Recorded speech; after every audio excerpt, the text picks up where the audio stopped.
Hello everyone, welcome to my channel History with Richa.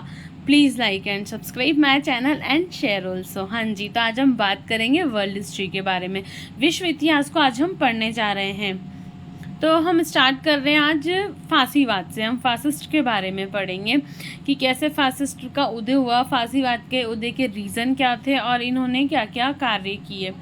तो विश्व इतिहास की हम बात कर रहे हैं। विश्व इतिहास का जो है हम जो कंटेंट है वो हम आर्या कंपटीशन टाइम्स में से पढ़ेंगे। बहुत ही अच्छी बुक है और इसे मैं अभी पढ़ रही हूँ प्रेजेंट टाइम। विश्व इतिहास में वर्ल्ड हिस्ट्री इसी से पढ़ रही हूँ, तो हम इसी में से पढ़ेंगे।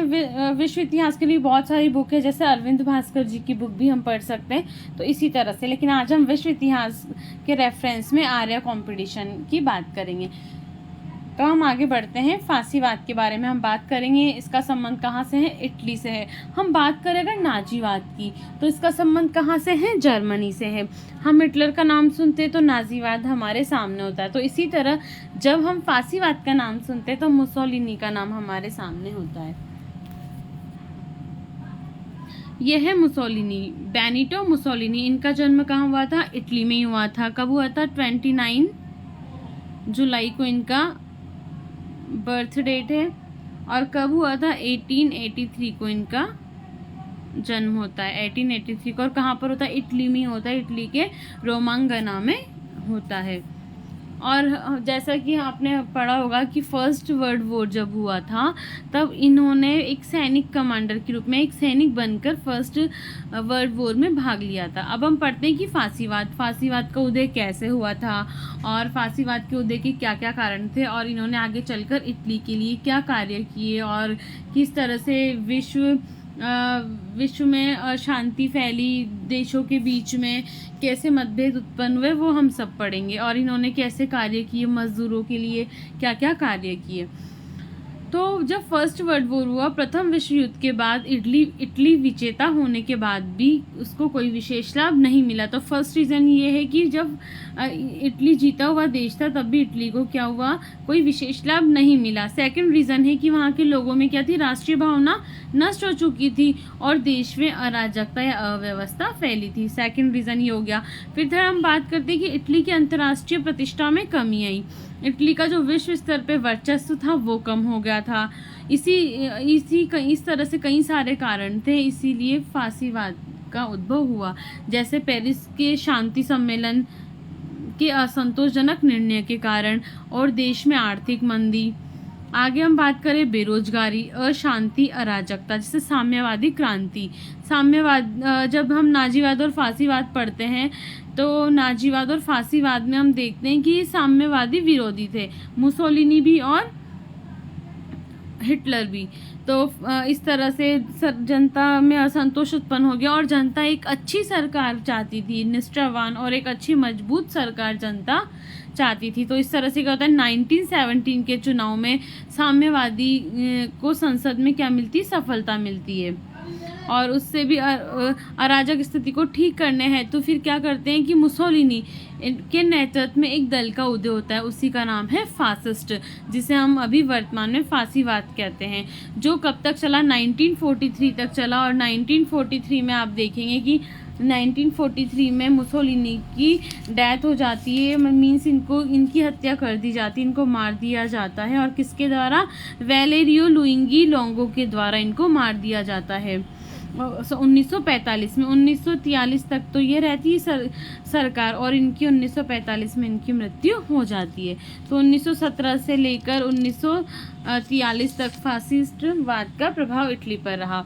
इटली के लोग एक योग्य एवं स्थिर सरकार चाहते थे। ऐसी स्थिति में मुसोलिनी ने जनता की राष्ट्र प्रेम की भावनाओं को उभारने का प्रयास किया। फिर हम देखेंगे कि 23 मार्च 1990 को मिलान में फासिस्ट पार्टी का गठन किया गया। तो ये इम्पोर्टेंट डेट है हमारे लिए, 23 मार्च 1919 में। जैसे हम भारत के संदर्भ में अगर बात करें तो 1919 हमारे भारत के संदर्भ में भी इम्पोर्टेंट सन है। जैसे कौन सा अधिनियम आया था? 1919 अधिनियम हम पढ़ते हैं। मार्ले मिंटो अधिनियम हम पढ़ते हैं 1919 को।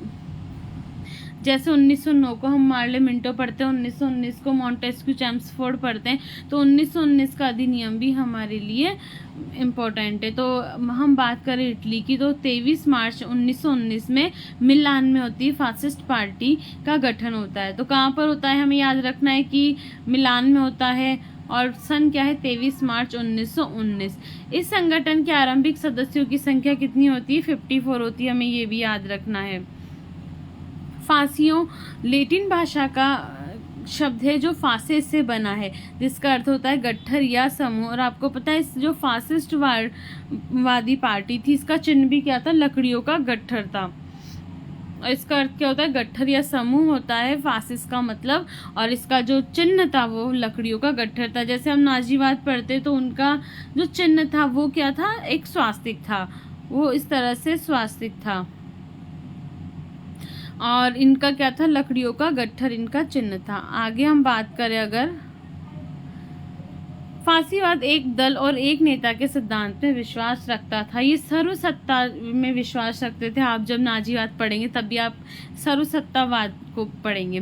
फासीवादियों का नारा क्या था, विश्वास करो, आदेश करो और पालन करो, संघर्ष करो। ये इंपॉर्टेंट हो जाता है इसका नारा। एक तो इसकी डेट हमें याद रखनी है कि डेट क्या है, 23 मार्च 1919 इसकी डेट हो जाती है। इसकी स्थापना कहाँ होती है, मिलान में होती है। फिर नेक्स्ट हमें याद रखना है कि इसका चिन्ह क्या था, तो गट्ठर या समूह इसका चिन्ह था। आगे हम बात करें अगर कि इसका जो नारा था वो क्या था, विश्वास करो, आदेश का पालन करो एंड संघर्ष करो। ये हमें याद रखना है।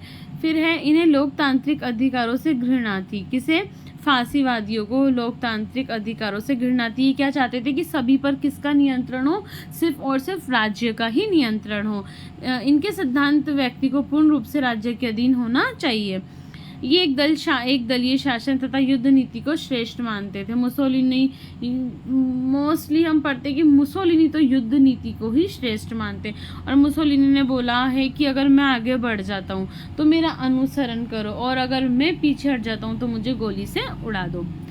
आगे, फासिस्ट दल के स्वयंसेवक क्या पहनते थे, काली कमीज पहनते थे। इस तरह से हम नाजीवाद पढ़ते तब भी हम इसमें पढ़ते कि वो कौन सी ड्रेस पहनती थी, उनका कौन सा कोड होता था, और ब्लैक कमीज होती थी, और भूरी उनकी वो पोशाक थी, ड्रेस थी।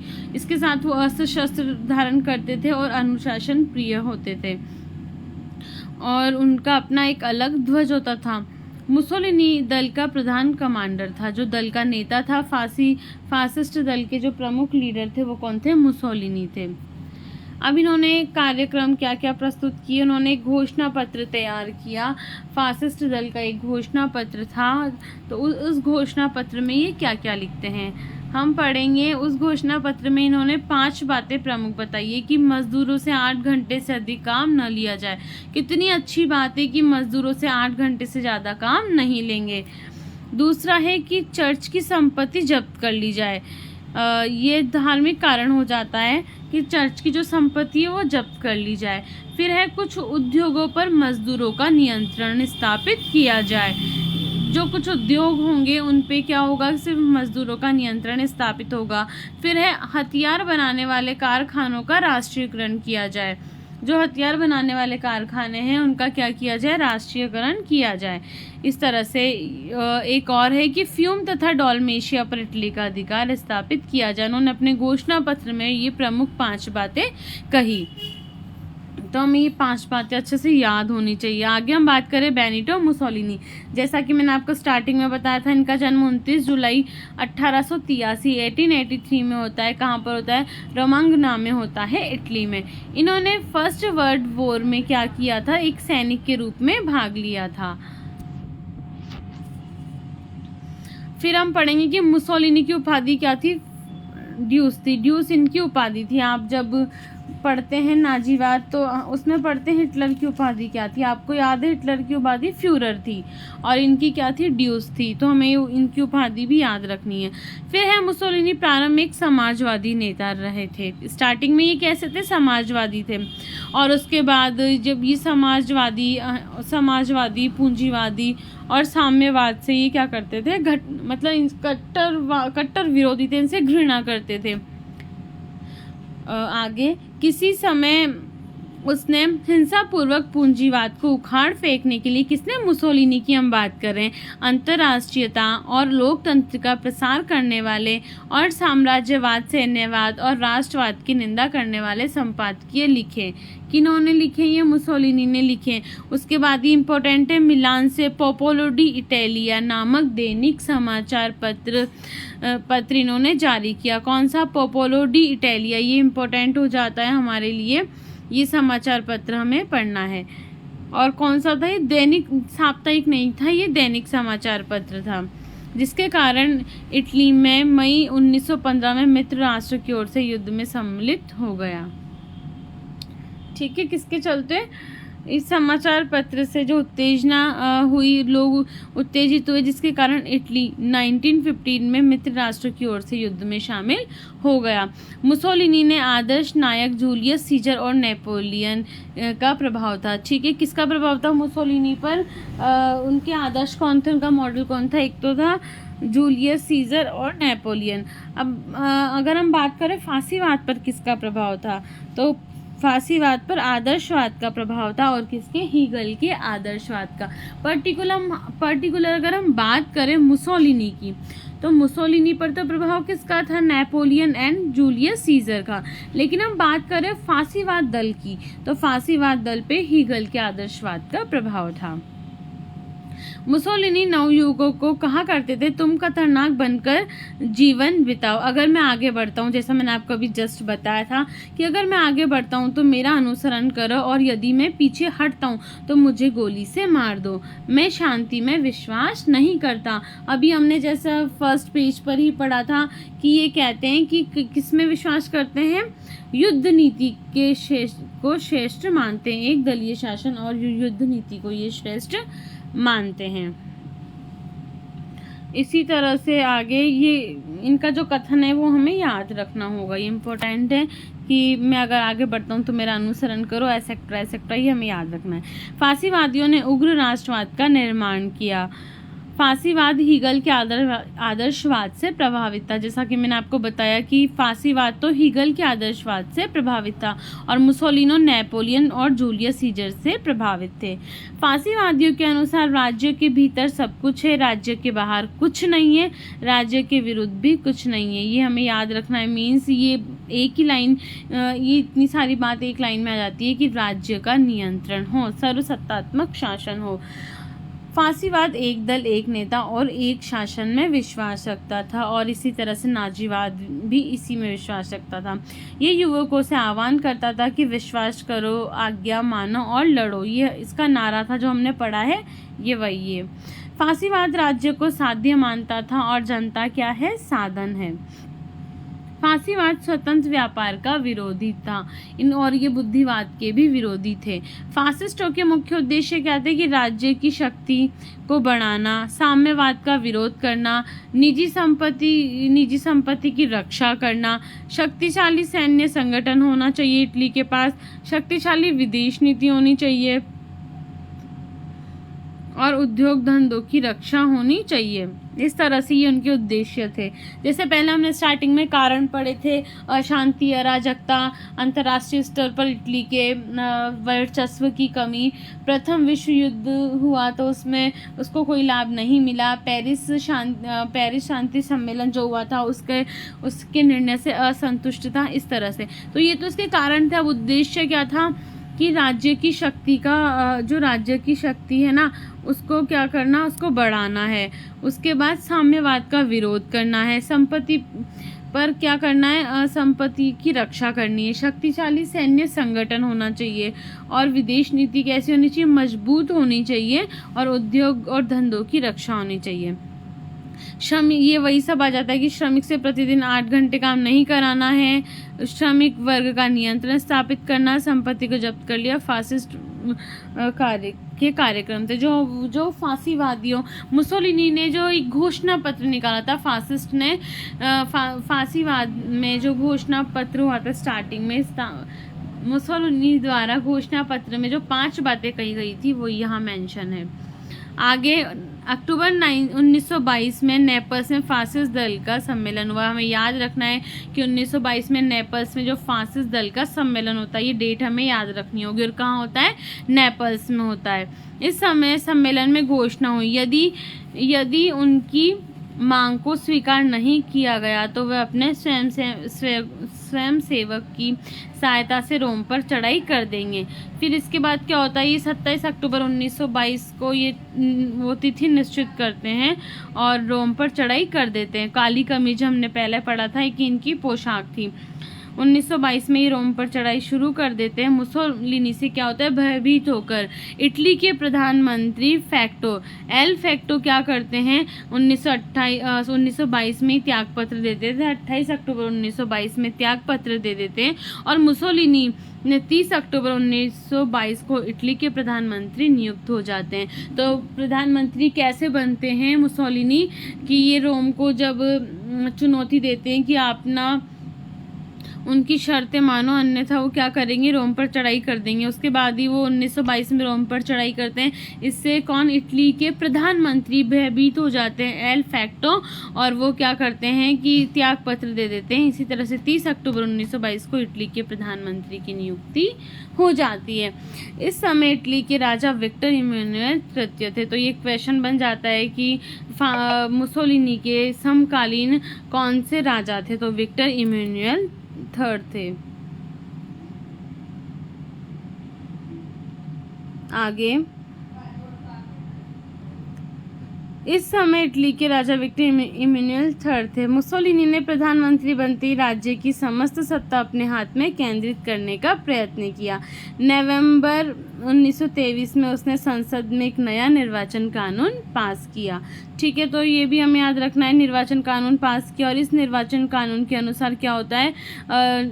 चुनाव हो जाते हैं, निर्वाचन हो जाता है और उनको 65% क्या होता है? मतदान की प्राप्ति होती है। फिर एक होते हैं समाजवादी नेता मैटीओटी। ये क्या करते हैं? उनका विरोध करते हैं। किसका विरोध करते हैं? तो जो होते हैं समाजवादी पार्टी के अध्यक्ष मैटीओटी, वो क्या होता है? संसद में जब इलेक्शन हो जाते, चुनाव हो जाते, तो वो क्या करते हैं? प्रथम अधिवेशन से ही चुनावों को रद्द कराने के लिए क्या करते हैं? मांग करते हैं कि चुनाव को रद्द करवाया जाए। लेकिन 1926 में मुसोलिनी ने सभी विरोधी दल को गैर कानूनी घोषित कर दिया था। इनका सबसे बड़ा प्रयास था, ये सफल प्रयास की इन्होंने क्या किया? सबसे बड़ा कार्य कि जितने भी दल थे जिन्होंने इनका विरोध किया, उसको इन्होंने गैर कानूनी घोषित कर दिया। समाजवादी दल के नेता मैटीओटी की हत्या करवा दी जाती है। फिर ये क्या करते हैं? मुसोलिनी फांसीवादी क्या करते हैं कि मैटीओटी की हत्या करवा देते हैं। फांसीवादी के विरोधियों को बंदी बनाकर लिपारीदी भेज दिया जाता है। जो भी इटली में जो भी दल या जो भी संगठन फांसीवाद का विरोध करता है, उनको लिपारीदी भेजकर क्या किया जाता है? बंदी बनवा दिया जाता है। मुसोलिनी ने हड़तालों पर निषेध कर दिया, तालाबंदी पर रोक लगा दी और सभी समाचार पत्र जो फासिस्ट के विरोधी थे, जो फांसीवाद के विरोधी थे, मुसोलिनी के विरोधी थे, उन सभी समाचार पत्रों पर रोक लगा दी। शिक्षा के विकास के लिए स्कूल खोले गए। अब विकास की हम बात करें तो इन्होंने स्कूल खोले। अभी आप देखेंगे इन्होंने बालक और बालिकाओं के लिए क्या क्या किया। जैसे ये बालकों के लिए किस संस्था का निर्माण करते हैं और बालिकाओं के लिए तो इन्होंने स्कूल खोले और उसमें देश प्रेम और राष्ट्रवाद का प्रचार किया। यहूदियों पर प्रतिबंध लगा दिया। हम जब नाजीवाद पढ़ेंगे तब भी हम ये पढ़ेंगे कि इन्होंने क्या किया कि यहूदियों पर इन्होंने प्रतिबंध लगाए। इटली की जनसंख्या में वृद्धि करने का प्रयास किया कि इटली की जनसंख्या में वृद्धि हो। हम पढ़ेंगे गुप्त पुलिस ओवरा। हम जब फांसीवाद पढ़ते हैं तो गुप्त पुलिस में किसका नाम पढ़ते हैं? ओवरा का नाम पढ़ते हैं। और अब जब नाजीवाद पढ़ेंगे तो गेस्टापो गुप्त पुलिस थी। तो गुप्त पुलिस ओवरा की स्थापना की इन्होंने। किसकी स्थापना की? गुप्त पुलिस ओवरा की स्थापना की इन्होंने। और इन्होंने जैसे स्कूल खोले उसमें राष्ट्रवाद की भावना का विकास किया, प्रचार किया। नगरों में निर्वाचित नगर पालिकाओं के स्थान पर केंद्रीय सरकार द्वारा नियुक्त पोडेस्टा नामक अधिकारियों को स्थानीय शासन का कार्य इन्होंने सौंपा। फिर है फासिस्टों ने युवकों को अपना समर्थक बनाने के लिए फासिस्ट युवक संगठन का निर्माण किया और प्राइमरी माध्यमिक पाठशालाओं में फासिस्ट सिद्धांतों की शिक्षा देना इन्होंने अनिवार्य कर दिया। इस शिक्षा का उद्देश्य युवकों को कट्टर फासिस्ट बनाना था। हम बात करें अगर कि क्या क्या नाम से कैसे इन्होंने पाठशालाओं में कैसे इन्होंने फासिस्ट का प्रचार किया और किस संस्था को स्थापित किया, तो 8 से लेके 14, ये इम्पोर्टेंट है, वेरी वेरी इम्पोर्टेंट है ये सब। 8 से 14 वर्ष की आयु तक के बालकों के लिए बालिल्ला, ठीक है, 8 से 14 वर्ष के आयु के बालकों के लिए क्या बालिल्ला नामक संस्था की स्थापना करी। 15 से 18 वर्ष तक के किशोरों के लिए अवान गार्डिया नामक संस्था की स्थापना की। 19 से 21 वर्ष तक की आयु के नवयुवकों के लिए गियोवानी फासिस्ट नामक संस्था की स्थापना की। गियोवानी फासिस्ट, में ये सब याद रखना है। बालिकाओं के लिए भी पिकोले इटालियन एवं गियोवानी इटालियन नामक 2 संस्थाएं बनाई। तो बालिकाओं के लिए अलग संस्था थी और बालकों के लिए अलग थी। जो बालकों के लिए संस्था थी वो एज के अकॉर्डिंग डिवाइड थी। बालक एवं बालिकाओं के लिए स्थापित इन संस्थाओं में प्रशिक्षित युवक और युवतियों को ही फासिस्ट दल के सदस्य बन सकते थे। जिन्होंने इस संस्था में भाग लिया हो वही फासिस्ट के सदस्य बन सकते थे। आगे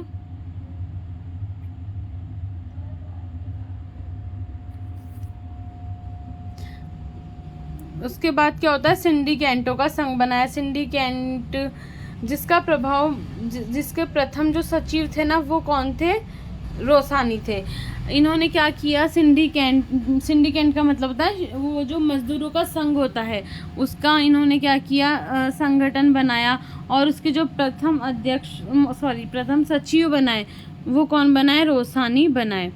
फिर है 1926 में मुसोलिनी ने सिंडिकेट व्यवस्था को राष्ट्रव्यापी रूप दिया। किसको, सिंडिकेट को। सिंडिकेट क्या थे, मजदूरों का संघ था, श्रमिक संघ था। फिर इन्होंने आर्थिक क्षेत्र में 6 व्यवसाय, एक तो उद्योग, दूसरा कृषि, वाणिज्य, बैंकिंग एवं बीमा, समुद्री एवं वायु परिवहन तथा स्थल परिवहन में मजदूरों तथा मालिकों के अलग अलग राष्ट्रीय सिंडिकेट संघ बनाए। तो इस तरह से मजदूर संघ किसने क्षेत्र में बनाए, इन्होंने 6 क्षेत्रों में बनाए। मुसोलिनी ने अप्रैल 1926 में सामूहिक श्रमिक संबंधों का विधिक अनुशासन कानून लागू किया। तो याद रखना है कि 1926 में क्या किया था, सामूहिक श्रमिक संबंधों का विधिक अनुशासन, legal discipline of collective labour relation law इन्होंने पास किया, जिसके द्वारा श्रमिक की मजदूरी और अन्य जो शर्तें थी काम करने की शर्तें उन सब के लिए आदेश दिया। हड़ताल तथा तालाबंदी को जैसे हमने पढ़ा था पूर्ण निषेध कर दिया और उन समाचार पत्रों को इन्होंने निषेध कर दिया जो इनके विरोध में लिखे जाते थे। मजदूरों के अधिकार पत्र की घोषणा की गई, जिसके द्वारा रविवार के दिन की छुट्टी थी। रविवार के दिन की छुट्टी भी कैसी थी, सवैतनिक छुट्टी थी कि आपको वेतन के साथ छुट्टी दी जाएगी। उसके साथ ही सामाजिक बीमा की भी व्यवस्था की गई थी। मजदूरों के मनोरंजन के लिए एक संस्था थी डोपोला वोरो। जो डोपोला वोरो संस्था थी क्या करती थी कि इनको छुट्टी के दिनों में मनोरंजन के लिए कम पैसों में पर्यटन उपलब्ध करवाती थी, जैसा कि पर्यटन का आयोजन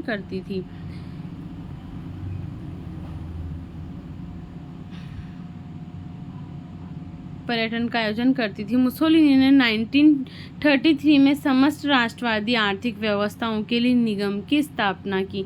मुसोलिनी किसके लिए निगम की स्थापना करते हैं, राष्ट्रवादी आर्थिक व्यवस्थाओं के लिए, जिसमें मालिकों और मजदूरों के बराबर प्रतिनिधि रखे गए थे और निगम की कार्यकारिणी समितियों को मिलाकर राष्ट्रीय निगम परिषद का गठन किया गया। राष्ट्रीय निगम परिषद जिसमें 500 सदस्य हुआ करते थे। तो ये समझने की चीज़ नहीं है, ये हमें रटना होगा, ये अच्छे से हमें बार बार पढ़ना होगा तभी हमें याद होगा। फिर हम पढ़े मुसोलिनी राष्ट्रीय निगम परिषद का अध्यक्ष होता था, ठीक है। जितनी बार भी जैसे भी जो राष्ट्रीय निगम परिषद होती थी उसका अध्यक्ष कौन होता था? हमेशा मुसोलिनी होता था। मुसोलिनी ने वित्त मंत्री डी स्टेफानी, हमें याद रखना है कि वित्त मंत्री कौन थे? डी स्टेफानी थे, की सहायता से देश की आर्थिक स्थिति को सुधारने का उन्होंने प्रयास किया। उन्होंने रेलवे व्यवस्था को भी सुधारा, खाद्यान्न के क्षेत्र में भी उन्होंने ऐसे कार्य किए जिससे लोग क्या हो, आत्मनिर्भर बने। उन्होंने नए जो उद्योग थे उनको प्रोत्साहन दिया, आर्थिक संरक्षण प्रदान किया। मुसोलिनी और उनका जो दल था, फासिस्ट दल सैनिकवाद और साम्राज्यवाद पर आधारित विदेश नीति का समर्थक था। वो कैसे एक शक्तिशाली राजनीति चाहते थे और साम्राज्यवादी राजनीति चाहते थे, मीन्स उपनिवेश को वो बढ़ाना चाहते थे। मुसोलिनी मानते थे कि केवल युद्ध से ही उच्चतम शिखर पर पहुंचा जा सकता है। जैसे हमने स्टार्टिंग में पढ़ा था कि ये युद्ध को मानते थे, सर्वसत्तावादी थे और ये साम्राज्यवादी के पक्ष में थे। 11 फरवरी 1929 को मुसोलिनी एवं ये बहुत इम्पोर्टेंट है, लेटरन समझौता, बहुत ही इम्पोर्टेंट है। लेटरन समझौता हम पढ़ेंगे कब हुआ? 11 फरवरी 1929 को। हमें ये डेट याद रखनी है, ये बहुत इम्पोर्टेंट है हमारे लिए। 11 फरवरी 1919 को 1919 में अभी हमने पढ़ा कि 1919 में क्या हुआ था, लेकिन अभी हम पढ़ेंगे 1929। 11 फरवरी 1929 को मुसोलिनी और गेस्पारी के बीच में होता है। गेस्पारी कौन थे? पोप पायस के जो थे प्रतिनिधि थे। कार्डिनल पी गेस्पारी के मध्य लेटेरन के महलों में एक समझौता होता है जिसे लेटेरन समझौते के नाम से जाना जाता है। इसके 3 भाग थे, एक तो था धार्मिक था, एक राजनीतिक था और कौन सा था? वित्तीय भाग था। राजनीति जब संधि हुई तो उसमें कहा गया कि इटली ने जो पूर्ण सत्ता इटली के ने पोप की पूर्ण सत्ता के अंतर्गत क्या किया? वेटिकन नगर को स्वतंत्र राज्य मान लिया। किसके अधीन रहेगा? पोप के अधीन रहेगा वेटिकन नगर। आगे पोप ने सेवाई राजवंश के अधीन इटली के राजा को मान्यता दे दी। कौन सा राजवंश हमें याद रखना है? सेवाई राजवंश।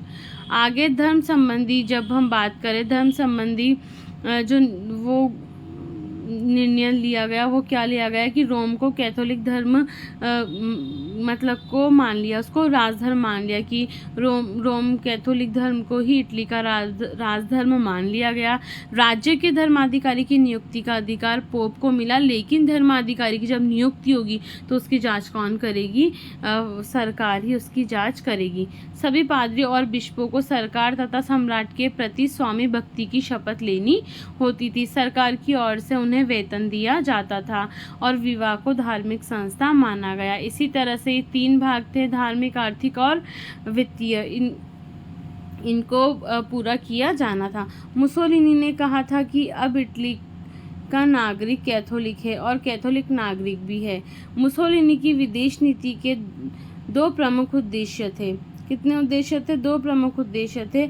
अंतर्राष्ट्रीय क्षेत्र में इटली को सम्मान दिलाना और इटली को महान शक्ति के रूप में स्थापित करना, भूमध्य सागर में साम्राज्य का विस्तार करना और अफ्रीका में भी साम्राज्य का विस्तार करना, कि भूमध्य सागर पर किसका अधिकार हो? इटली का हो, और अफ्रीका पर भी इटली का अधिकार हो। फिर हम बात करें 1923, अभी तो हमने बात की थी 11 फरवरी 1929, 1929 की हमने बात की थी। अब हम वापस से 1923 पर आते हैं।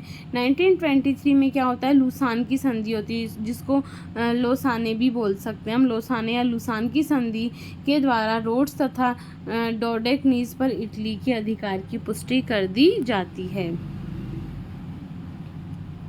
और उसके बाद शीघ्र ही क्या करते हैं कि मुसोलिनी वहाँ पर अपना सैनिक अड्डा स्थापित कर लेते हैं। फिर क्या होता है कि आपने कॉर्फू द्वीप विवाद सुना होगा, कॉर्फू द्वीप विवाद आपने सुना होगा, वो हम इसमें पढ़ेंगे कि 27 अगस्त 1923 में अल्बानिया और यूनान की सीमा निर्धारित करने वाले आयोग के एक अध्यक्ष थे। उनका नाम था एनरिका तेलिनी, हमें याद रखना है, एनरिका तेलिनी। यूनान में कहाँ पर? इयोनिना के निकट इनकी हत्या कर दी जाती है। इटली ने यूनान से बोला कि क्षतिपूर्ति राशि दे और क्षमा मांगे, लेकिन यूनान ने इसको क्या कर दिया? इस मांग को अस्वीकार कर दिया और उसको लगा कि इससे हमारी मान हानि होगी, हमारी प्रतिष्ठा पे हानि होगी। तो इटली से यूनान मना कर देता है कि ना तो हम माफ़ी मांगेंगे और न ही क्षतिपूर्ति राशि प्रदान करेंगे। तो इससे इटली जो है बहुत क्रोधित होता है और इटली अपने जहाजी बेड़े को भेज देता है यूनान के कॉर्फ्यू द्वीप पर और वहाँ पर बम वर्षा करके अधिकार कर लेता है 1923 में। अंत में क्या होता है, ब्रिटेन समझौता करवाती है और ब्रिटेन यूनान को बाध्य करती है कि वो क्षतिपूर्ति राशि दे। जब यूनान इटली को क्षतिपूर्ति राशि दे देता है तो कॉर्फ्यू द्वीप से वो क्या करते हैं, इटली अपनी सेना कॉर्फ्यू द्वीप से हटा लेती है। तो कॉर्फ्यू द्वीप विवाद किस किस के मध्य था, इटली और यूनान के मध्य था। फ्यूम बंदरगाह, अब हम बात करेंगे फ्यूम बंदरगाह। फ्यूम बंदरगाह के प्रश्न पर इटली तथा यूगोस्लाविया में बहुत ही ज़्यादा मतभेद था, इटली और यूगोस्लाविया में। लेकिन क्या होता है, मित्र राष्ट्र 1920 में समझौता कर देते हैं और फ्यूम को स्वतंत्र बंदरगाह बना देते हैं। लेकिन मुसोलिनी को ये मंजूर नहीं होता, क्योंकि मुसोलिनी तो साम्राज्यवादी था, उसे तो अपने साम्राज्य का विस्तार करना था। तो वो क्या करता है, यूगोस्लाविया के साथ एक आपसी समझौता कर लेता है। उसमें मुसोलिनी फ्यूम पर अधिकार कर लेता है और यूगोस्लाविया को फ्यूम का उपनगर होता है पोर्ट बारोस, वो उसको दे देता है कि उसके बाद फ्यूम तो स्वयं ले लेता है और पोर्ट बारोस यूगोस्लाविया को दे देता है। और इस प्रकार 1924 तक इटली ने यूगोस्लाविया से फ्यूम नगर प्राप्त कर लिया। फिर हम पढ़ते हैं, मुसोलिनी ने 26 नवंबर 1927 को टिराना नामक स्थान पर अल्बानिया से संधि की, जिसे टिराना संधि के नाम से हम जानते हैं। टिराना संधि कब की थी, 26 नवंबर 1927 में, और किसके साथ हुई थी, इटली प्लस अल्बानिया के साथ। इस संधि के द्वारा अल्बानिया को इटली का संरक्षित राज्य मान लिया गया कि अल्बानिया क्या इटली का संरक्षित राज्य। लेकिन इटली ने फिर वही साम्राज्य नीति, उपनिवेश नीति अपनाई और 1939 पर इस पर अधिकार कर लिया। किस पर, अल्बानिया पर। और इटली साम्राज्यवादी दौड़ में बहुत देर से आया था, तो इसीलिए अन्य जो देश थे उनसे पीछे रह गया था। इसके बाद हम पढ़ें, इरिट्रिया, सोमालीलैंड और लीबिया में उसके साम्राज्य स्थापित थे और इस समय तक, इस 19वीं 20वीं शताब्दी के मध्य तक सिर्फ अबिसिनिया ही एक ऐसा देश था जो इटली के साम्राज्यवादी प्रसार में हो सकता था, और बाकी सब लगभग इसने मिला लिए थे। तो मुसोलिनी ने अबिसिनिया पर आक्रमण करने का निश्चय किया, लेकिन उसे ब्रिटेन और फ्रांस का कोई सपोर्ट नहीं मिला। 1935 में अफ्रीकी देश इथोपिया मींस अबिसिनिया पर आक्रमण किया। किसने, इटली ने। और इथोपिया के शासक कौन थे, हैल सेलासी, जो भागकर इंग्लैंड चले गए। और उसके बाद इन्होंने जो है अबिसिनिया पर क्या किया, अबिसिनिया पर इन्होंने अधिकार स्थापित कर लिया और जर्मनी ने इनको इटली को शीघ्र ही मान्यता दे दी। अगर हम पढ़ें रोम बर्लिन धुरी, जब हम विश्व युद्ध पढ़ते हैं, first world war, second world war जब आप पढ़ेंगे तो उसमें भी आप रोम बर्लिन धुरी को पढ़ेंगे। रोम बर्लिन धुरी का संबंध किससे है, इटली और जर्मनी से है। इन दोनों के बीच में जो मैत्रीपूर्ण संधि होती है उसे ही रोम बर्लिन धुरी के नाम से जाना जाता है। स्पेन, अब हम बात करें स्पेन की, तो स्पेन में जब गणतंत्रवादी और राष्ट्रवादी के बीच चल रहे गृह युद्ध चल रहा था, किसके बीच, गणतंत्रवादी और राष्ट्रवादी के बीच। तो इन्होंने इटली ने मीन्स मुसोलिनी ने, इटली ने किसको, राष्ट्रवादी नेता जनरल फ्रैंको को सहायता की थी। ये भी हमें याद रखना होगा। आगे हम बात करें 1939 में। 1939 में जर्मनी और इटली में पूर्ण अनाक्रमण और रक्षात्मक समझौता हो गया था। जबकि 1936 में क्या हुआ था, 1996 को हम रोम और बर्लिन धुरी पढ़ते हैं, और पूर्ण अनाक्रमण जो समझौता हुआ था वो 1939 में हुआ था। अगर हम बात करें कि 1939 में और क्या हुआ था, तो हमने यहाँ देखा है कि 1939 में अल्बानिया को इटली अपने अधिकार में ले लेता है या शामिल कर लेता है। आगे 1 सितंबर 1939 को हिटलर ने पोलैंड पर आक्रमण कर द्वितीय विश्व युद्ध का आरंभ कर दिया। 1 सितंबर 1939 को पोलैंड पर आक्रमण किया, किसने, हिटलर ने। हिटलर कहाँ से थे, जर्मनी से थे। तो समझौते के अनुसार तो फिर जब इन्होंने द्वितीय विश्व युद्ध का आगाज कर दिया और इसको आरंभ कर दिया, तो इटली को जब समझौता हुआ उसके अनुसार इटली को सहायता करनी चाहिए थी, लेकिन इटली ने सहायता नहीं की, क्योंकि इटली अपने आप को कमज़ोर समझता था और इटली जर्मनी से कमज़ोर था, इसलिए उसने तटस्थ रहकर सहायता की। परंतु जब उसको पता लगा हिटलर की हिटलर की शक्ति पर उसको पूर्ण विश्वास हुआ तो 10 जून 1940 को मुसोलिनी ने भी मित्र राष्ट्र के विरुद्ध गृह युद्ध की घोषणा कर दी। द्वितीय विश्व युद्ध के दौरान इटली में बहुत ज़्यादा हानि हुई, जनधन की हानि हुई और उसके बाद मध्यम वर्ग के विरोध ने फांसीवाद को हिला दिया। जब मध्यम वर्ग ने भी फांसीवाद का विरोध किया तो उसकी जड़ें जो है वो बहुत ही तीव्र गति से टूटने लगी। 1943 में मुसोलिनी के विरुद्ध अविश्वास प्रस्ताव हुआ तो कब तक रहा ये 1919 से फांसीवाद कब तक रहा 1919 से 1943 तक रहा, ये हमें याद रखना है। और 1945 में क्या होता है, मुसोलिनी की मृत्यु हो जाती है। 28 अप्रैल 1945 को वेलेरिया लुइगी लोंगो द्वारा मुसोलिनी की हत्या कर दी जाती है। इसी के साथ इटली में फांसीवाद का अवसान हो जाता है या फांसीवाद का अंत हो जाता है। तो हमने आज इतना पढ़ा, ये सफिशिएंट है एग्ज़ाम के लिए। क्या हमने पढ़ा, हमने बेनिटो मुसोलिनी को पढ़ा कि उनका जन्म कब हुआ था, 28 जुलाई को हुआ था, 1883 में होता है उनका जन्म।